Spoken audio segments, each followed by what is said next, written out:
Muy buenas a todas y todos a este nuevo especial de Halloween que venimos haciendo los últimos años en Game Museum TV. Apagad las luces y poneos cómodos que empezamos.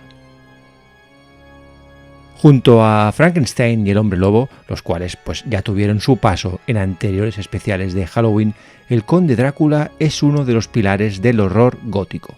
Creado por el escritor irlandés Bram Stoker, la novela del año 1897, titulada Drácula, fue bien recibida por crítica y público y siendo una auténtica revolución en el género. Dado su éxito, ha sido traducida a más de 50 idiomas y logrando vender alrededor de 12 millones de copias, lo cual no está nada mal.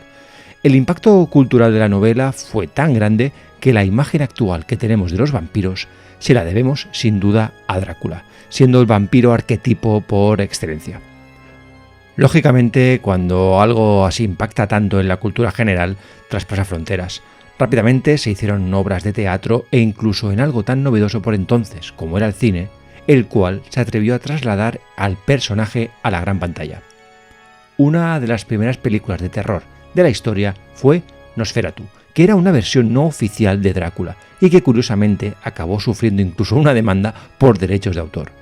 Esta popularización del personaje hizo que fuera calando poco a poco dentro de lo que es el imaginario colectivo, convirtiendo al conde en una parte importante de la cultura occidental.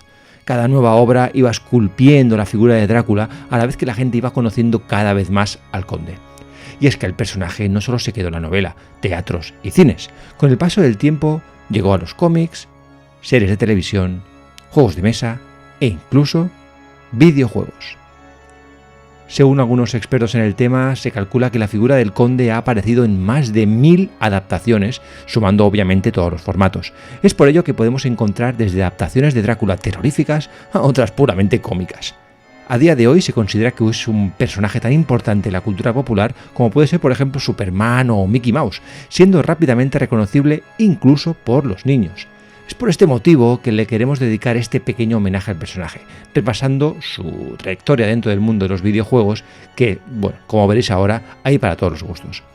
Aclarar que para este vídeo se ha hecho una selección de los juegos más curiosos y relevantes donde la figura de Drácula es importante y no un simple enemigo genérico más.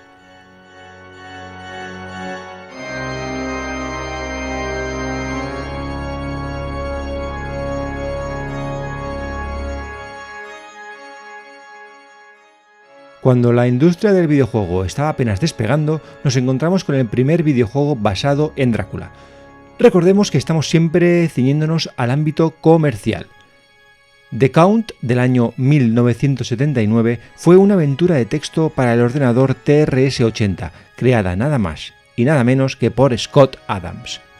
Para quien no conozca a Adams, estamos hablando de uno de los pioneros dentro del mundo de las aventuras, ya que fue uno de los fundadores de Adventure International, una de las primeras empresas que se dedicó a vender aventuras para microordenadores, popularizando el género dentro del ámbito doméstico.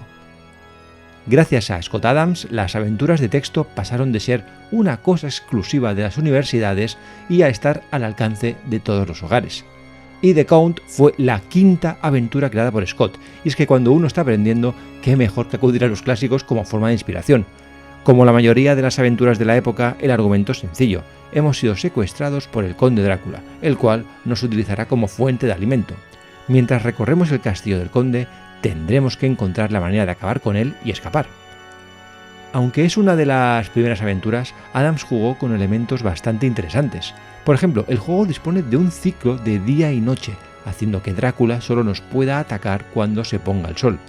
La única manera de resistir sus ataques es encontrar una fuente de luz y también el evitar dormirnos. De no hacerlo, el conde primero nos robará nuestros objetos y luego nos chupará la sangre poco a poco. Esta innovación convirtió la aventura en un juego del gato y el ratón, donde veremos quién acaba primero con su enemigo. Por lo que respecta a la crítica, el juego fue bien recibido y con los años Adventure International fue lanzando nuevas versiones para distintos ordenadores, donde ya se le incluyeron gráficos y dándole un mayor atractivo visual al jugador.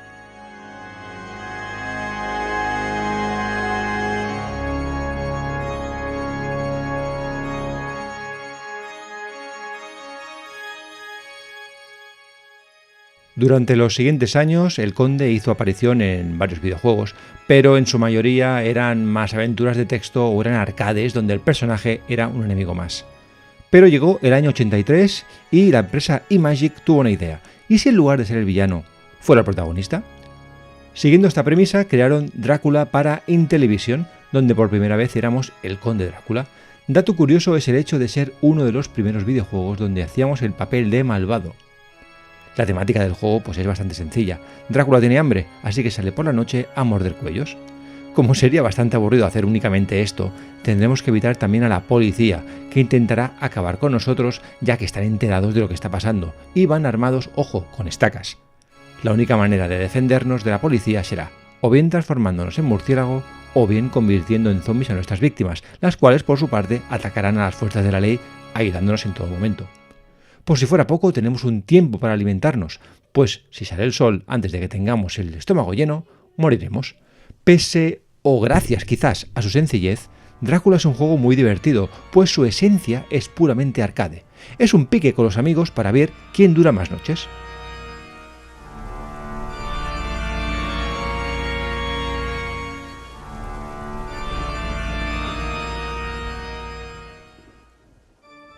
Ahora tenemos de vuelta otra aventura, en esta ocasión de la compañía CRL, una empresa ya conocida por los seguidores de nuestros vídeos, pues se dedicaron a hacer varias aventuras de terror. De hecho, Drácula de 1986 para Commodore 64 fue la primera de la tetralogía que formaron más tarde Frankenstein, Jack el Destripador y El Hombre Lobo, junto a este juego que hablamos. El juego está dividido en 3 mini aventuras. En las 2 primeras somos Jonathan Harker. Como la novela, llega a Carpatia para hacer negocios con un extraño cliente, el Conde Drácula. Una vez llegue allí, empezará a darse cuenta de que el Conde esconde algo siniestro, estando en juego incluso su propia vida. En la última parte encarnamos al Dr. Jack Seward, administrador de un hospital psiquiátrico no muy lejos de Carfax, el cual está preocupado porque un paciente suyo, Rainfield, ha escapado recientemente. Todo aquel que haya leído la novela podrá apreciar las similitudes que hay en el argumento.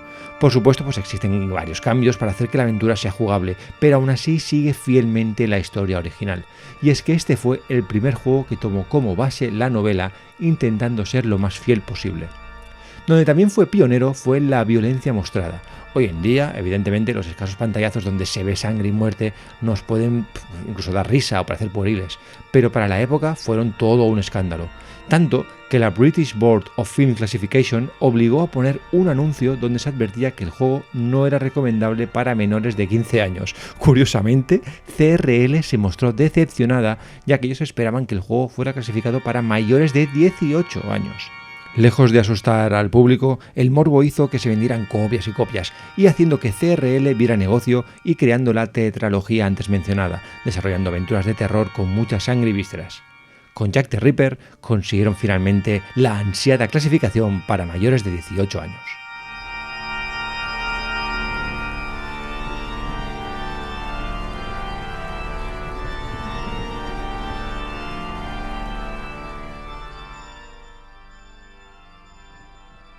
En España no íbamos a dejar pasar la oportunidad de usar a Drácula como villano para un videojuego. Dynamic en 1986 lanzaría al mercado Fantomas 2. Esta secuela fue lanzada el mismo año que la primera parte, debido a que de inicio no era un juego de fantomas. Lo explicamos. Dos amigos, Enrique Cervera y Emilio Salgueiro, decidieron mostrar sus proyectos a Dynamic. A la empresa le gustaron las propuestas y debido a que eran muy similares, compraron los juegos pero con una condición: el protagonista tenía que ser el mismo en ambas. Los dos amigos aceptaron y así nacieron Fantomas y su secuela, y aquí encontramos lo rocambolesco del argumento de esta segunda parte. De inicio se escogió lanzar primero el juego de Enrique Cervera, y el motivo fue que el personaje estaba en un punto de desarrollo más avanzado y que además este transcurría en el futuro. Por ello, Emilio Salgueiro tuvo que hacer algunos cambios en la secuela. El más importante fue trasladar la acción al pasado, para que así Fantomas fuera el protagonista. Afortunadamente, como Drácula es inmortal, la acción puede transcurrir tanto en el futuro como en el pasado. Además que en aquella época tampoco se le daba tantas vueltas al argumento. A la práctica, el juego transcurre igual que la primera parte.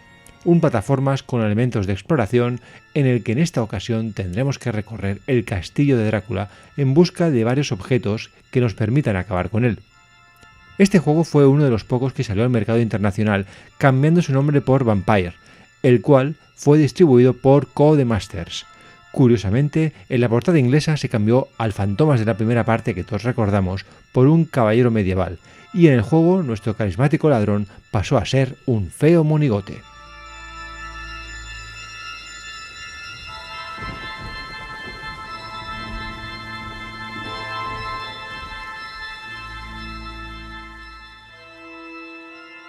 Ese mismo año 86, Drácula aparecería en una saga que con el tiempo se volvería mítica, Castlevania, o como todos la llamamos aquí, Castlevania. De nuevo, el conde era el villano a derrotar, situándose toda la acción en el castillo de Drácula. No era un argumento original, pero a partir de ese momento, al pensar en Drácula y su castillo, todo el mundo pensaría en Castlevania, y lo cierto es que Konami rompió todo lo establecido con esta primera entrega, saliendo a su luz clones y clones y clones. Sin ir más lejos, hay uno incluso donde Frankenstein es el villano. Konami, al ver el éxito, no dudó en crear una franquicia que llega incluso a nuestros días, donde casi siempre Drácula es el enemigo a batir. Y es que Castlevania básicamente nos narra las aventuras de la familia Belmont como cazadores de vampiros. Con el tiempo, la historia se ha ido tergiversando, añadiendo y sacando entregas del canon oficial, y siendo quizás un poco difícil hacer una línea clara de lo que es la historia y su guión. Pero, sea como sea, Drácula siempre está ahí.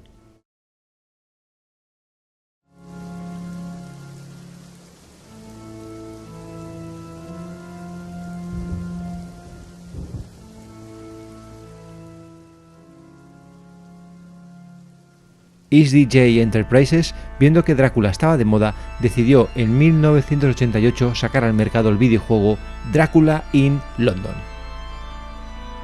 Curiosamente, este juego tiene muchas semejanzas con el juego de mesa The Fury of Dracula, el cual había salido el año anterior al mercado.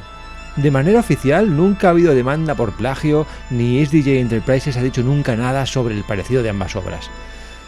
Siendo un misterio si fue una simple casualidad o directamente se buscó llevar el juego de mesa al PC sin pagar licencias, es algo que va a permanecer siempre en el limbo. Tanto en Drácula in London como en The Fear of Drácula, la premisa es la misma. Un equipo de investigadores debe dar caza a Drácula. En el videojuego solo buscaremos por Londres, pero en el juego de mesa la búsqueda es por todo el mundo.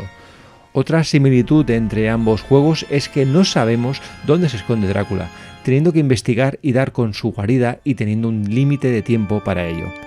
No obstante, donde Drácula in London no esconde su naturaleza de juego de mesa es que pueden jugar hasta 6 jugadores, siendo todos por turnos. Si jugamos solos, llevaremos a todos los investigadores. Pocos años después hubo un remake para Windows, pero en nuestra opinión, más allá de la curiosidad que pueda tener probar el juego en compañía, para jugar con amigos, mejor el juego de mesa.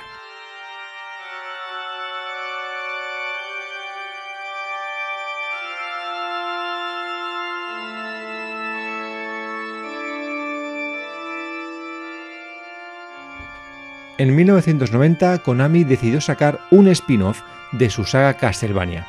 El título fue Akumayo Special Boku Dracula-kun, y es un juego muy curioso, pues al igual que hizo con Parodius, aquí la empresa buscó hacer una parodia de la saga protagonizada por los Belmont y siendo el protagonista uno de los hijos de Drácula. Que nadie se equivoque, pese a ser una parodia, estamos ante uno de los mejores plataformas para la 8 bits de Nintendo. Konami con este juego, y al igual que en el mencionado Parodius, se rió de sí misma, pero siempre lo hizo con estilo, como hacía antes las cosas esta compañía.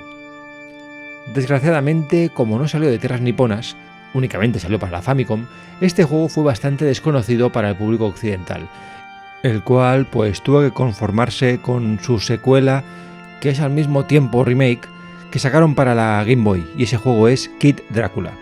Siendo un juego bastante bueno, estaba quizás un peldaño inferior al original de la Famicom. Además, creemos que tuvo el fallo de no publicitarse mucho en la época como parte de la saga Castlevania, y esto apartó quizás las miradas de los fans acérrimos a la saga y restando al mismo tiempo ventas. El argumento del juego es de lo más sencillo. El hijo de Drácula es desafiado por el demonio Galamoth, así que coge la capa de su padre y se enfrenta al demonio. Estamos ante un juego que si no lo habéis probado debéis hacerlo, pues a día de hoy conserva toda su frescura, tanto la versión original de Famicom como este Kid Drácula de Game Boy.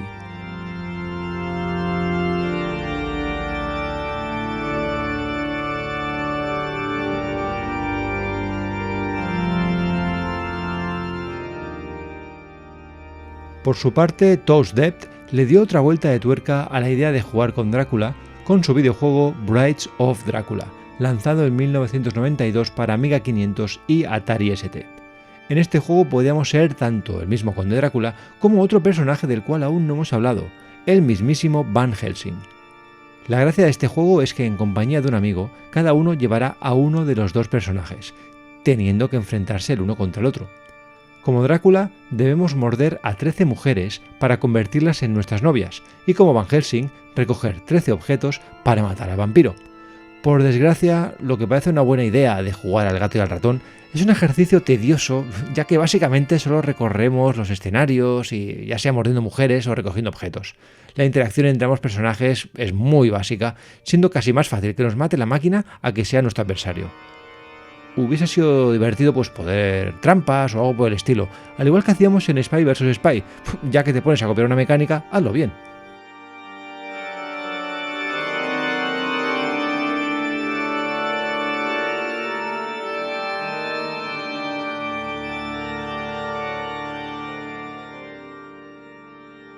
Drácula The Undead, a cargo de la desarrolladora Handmade Software, del mismo año 92, fue la primera aventura al estilo point and click basada en Drácula. El problema fue que se decidiera sacar para la fallida Atari Lynx. Esto hizo que el juego pues, sea incluso hoy día bastante desconocido. Realmente pocos recuerdan o incluso conocen Drácula The Undead. El argumento tampoco es demasiado original. Jonathan Harker ha sido encerrado en el castillo de Drácula, teniendo que encontrar la manera de salir de allí. Lo que podría haber sido una interesante aventura queda lastrada por las limitaciones propias de la consola y un conjunto de más decisiones. Ojo, la paleta del juego se limita a una horrorosa paleta ocre, simulando que es un flashback, ya que se supone que la historia es narrada por el propio Bram Stoker. El hecho de ser todo del mismo color, y en varios tonos, junto a la escasa resolución de la portátil, hace que navegar por las estancias sea una tortura, ya que estamos muchas veces intentando identificar qué es lo que estamos viendo. Para más INRI, al ser un título para una consola portátil, la duración es más bien escasa. Nos atrevemos a preguntar qué hubiera pasado si Handmade Software hubiera escogido el PC para lanzar el videojuego. Muy probablemente el juego hoy día sería algo más recordado y con cierto cariño, en lugar de estar más muerto que el propio Drácula y la Atari Lynx.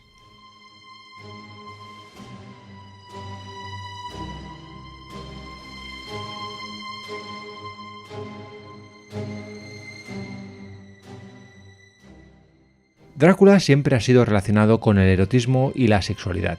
Por ejemplo, el conde seducía a sus víctimas y prefería morder a mujeres jóvenes. Y tampoco hemos de olvidar que tiene 3 novias. Esto es debido a que Bram Stoker quería mostrar a un personaje amoral, alguien que se dejaba llevar por sus más bajos instintos. Quizás ahora no nos resulte tan llamativo, pero en pleno siglo XIX, concretamente en 1897, que Drácula actuara así era algo que escandalizaba a los lectores. Si bien muchas obras han jugado con esta parte más erótica de Drácula, pocos videojuegos lo han hecho. Solo un estudio japonés, como no, se atrevería a ello, Fairy Tail, y lo haría con Drácula Hakushaku. Esta aventura lanzada en 1992, buen año, para PC 98, mostraba violencia, desnudos y escenas sexuales sin ningún pudor. Para Fairy Tail no era nada nuevo, ya habían lanzado con anterioridad juegos con violencia y erotismo. Por ejemplo, tenemos Kankan Bunny, Urotsuki Doji o Death of the Brain. Lo más curioso de Drácula Hakushaku es su argumento. La excusa para mostrar sexo y violencia es que Drácula empieza a recordar a las víctimas que ha ido seduciendo a lo largo de su inmortal vida. Durante el juego iremos viendo cada episodio mostrándonos cómo el conde conoció a esas mujeres, las sedujo y acabó con su vida, todo con lujo de detalles. Aparte de eso, el juego es como el resto de aventuras del estudio, más cercanas a una visual novel que a una aventura gráfica. Mucho texto, puzzles sencillos y siendo más interesante la trama que el hecho de interactuar con el juego. Si os gusta Drácula Hakushaku tenéis Necronomicon, muy parecido pero usando como base los relatos de H.P. Lovecraft, y en el cual tampoco se escatima ni en sexo ni en sangre.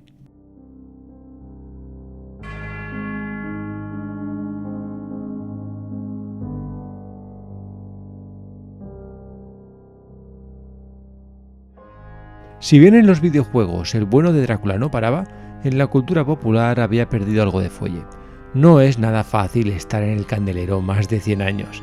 Sería el director de cine Francis Ford Coppola quien en 1992 lo sacaría del ataúd con una película que, por fin, era fiel a la novela. El éxito de Bram Stoker's Drácula, la cual ganó numerosos premios, hizo que rápidamente se planteara sacar videojuegos sobre la misma. Así que al año siguiente, en el 93, tuvimos Bram Stoker's Drácula para nuestras consolas y ordenadores.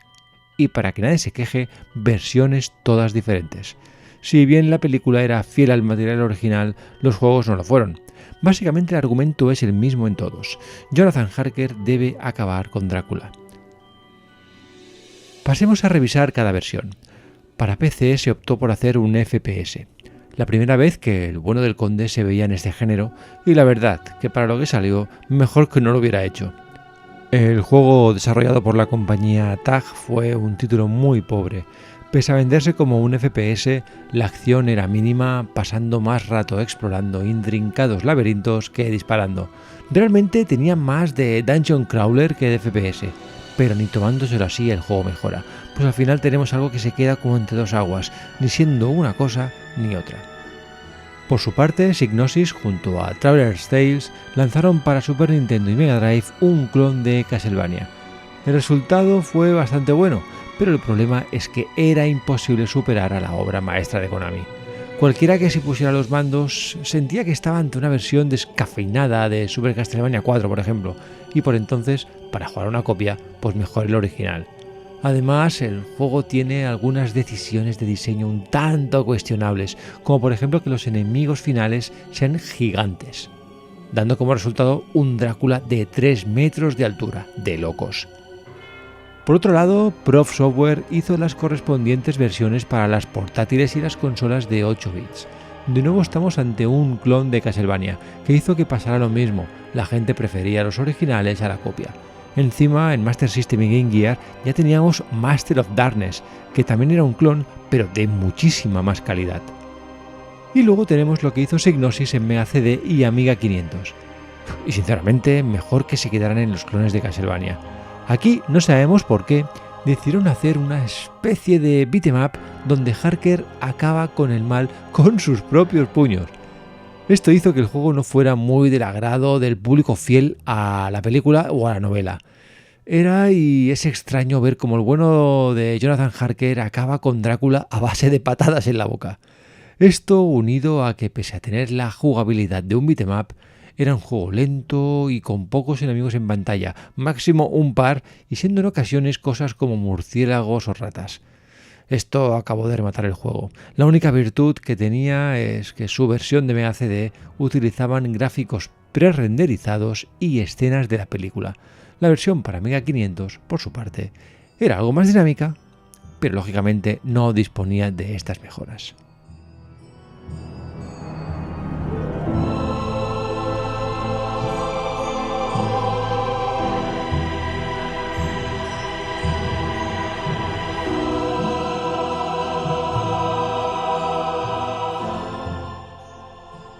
Afortunadamente, en ICOM Simulations tuvieron algo más de cabeza y demostrando que ese mismo año 93 se podían hacer cosas respetuosas con Drácula y que aprovecharan realmente las capacidades de CD-ROM.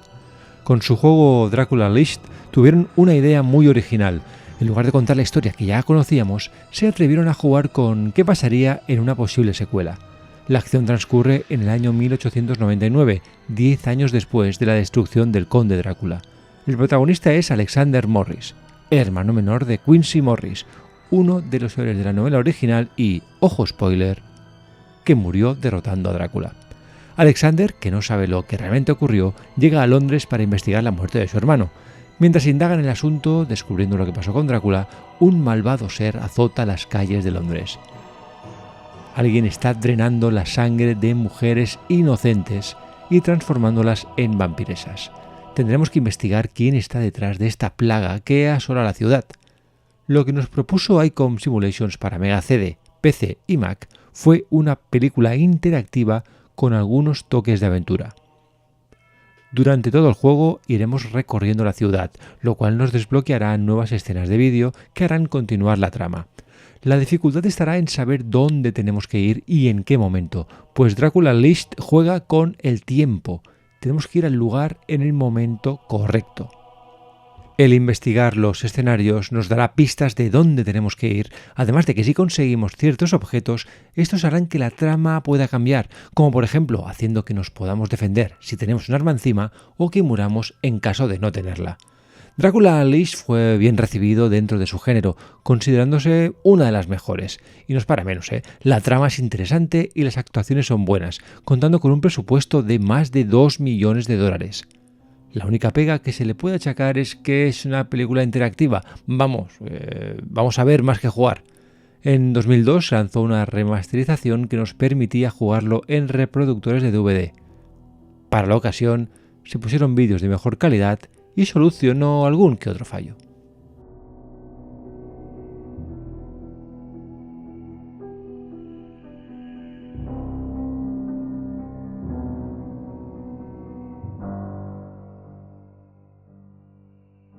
En España, que somos muy cachondos, no podíamos evitar hacer nuestra propia parodia de Drácula. Un año antes que la recordada película Brácula Conde Mordós, Alcachofa Sos lanzó para PC, en el año 96, su propia parodia titulada Dráscula el vampiro. Como podemos imaginar, se cogió lo básico de la novela para contarnos una historia que se reía de sí misma. Incluso la trama al principio se parece. John Hacker, un agente inmobiliario, se dirige a Transilvania para ayudar al conde a comprar unos inmuebles en Gibraltar. A partir de ese momento es cuando la trama da un giro. John Hacker conoce a una bella rubia en el hotel en el que se hospeda y cuando parece que el hombre ha encontrado el amor de su vida, aparece Drácula y la secuestra. Pero no para alimentarse de ella, lo que quiere es fabricar un monstruo como el de Frankenstein para conquistar el mundo, pero le hace falta un cerebro.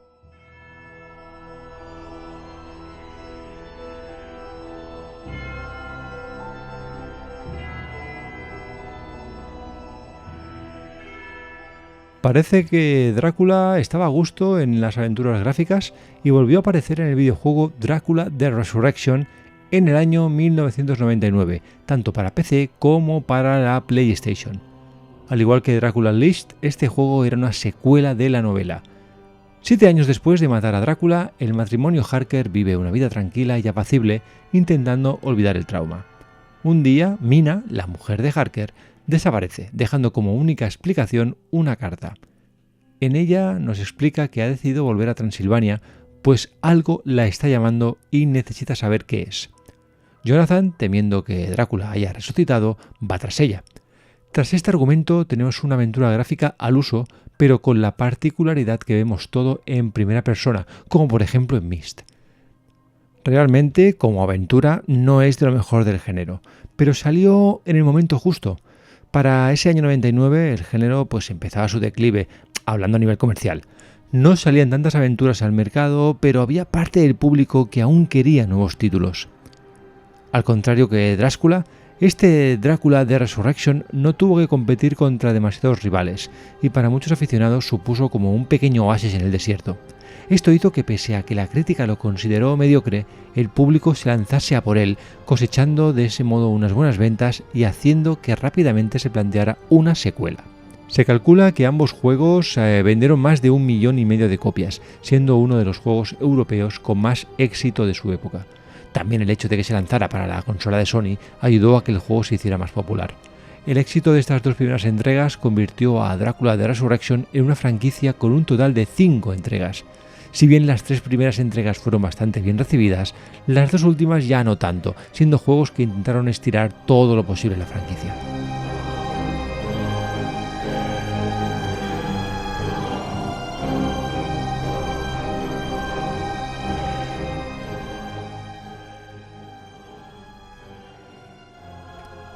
Durante los siguientes años, Drácula no se prodigó mucho en los videojuegos. Su aparición básicamente se ciñó a algún título menor, a la saga Drácula anteriormente citada y a la saga Castlevania. No es hasta el 2006 donde encontramos algo interesante, aunque a nivel de curiosidad. Un título llamado Drácula The Days of Gore. a cargo de la desarrolladora Wolf Group. Un FPS, ahora sí, donde al menos se usaba al conde de una manera un poco original. En el siglo XIX, Drácula ha conquistado Europa con un ejército de no muertos. Los caballeros templarios enviarán al cazavampiros Richard para destruir a Drácula y liberar Europa. Bajo esta premisa se esconde un FPS bastante genérico que seguramente, de no ser por la trama, hubiera pasado aún más desapercibido. De hecho, este juego seguía la línea que se había marcado Wolf Group, FPS de temática terrorífica, como por ejemplo Dark Vampires de Shadow of Dust, que se parece bastante a este Drácula de Days of Gore. En resumen, podríamos decir que no es que sea un juego demasiado bueno, y de hecho es casi un total desconocido entre los fans de Drácula, y recomendamos solo jugarlo, como ya hemos dicho anteriormente, a modo de curiosidad.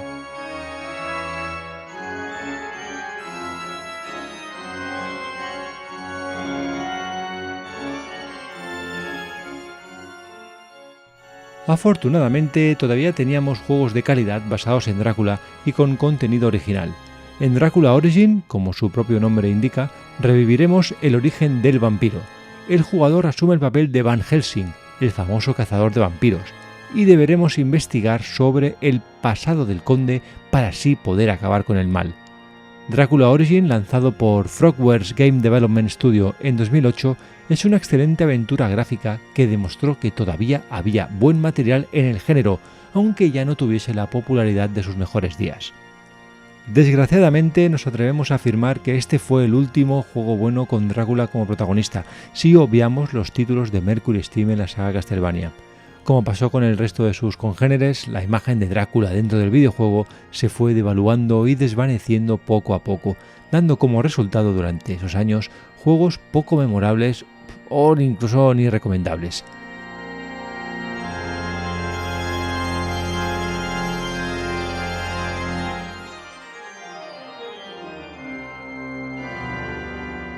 Ya para terminar y poniendo como ejemplo uno de los últimos juegos del protagonista de hoy, tenemos Drácula Love Kills, que es el típico juego de buscar y encontrar en imágenes estáticas, así como muchos otros juegos menores para móviles o navegador web.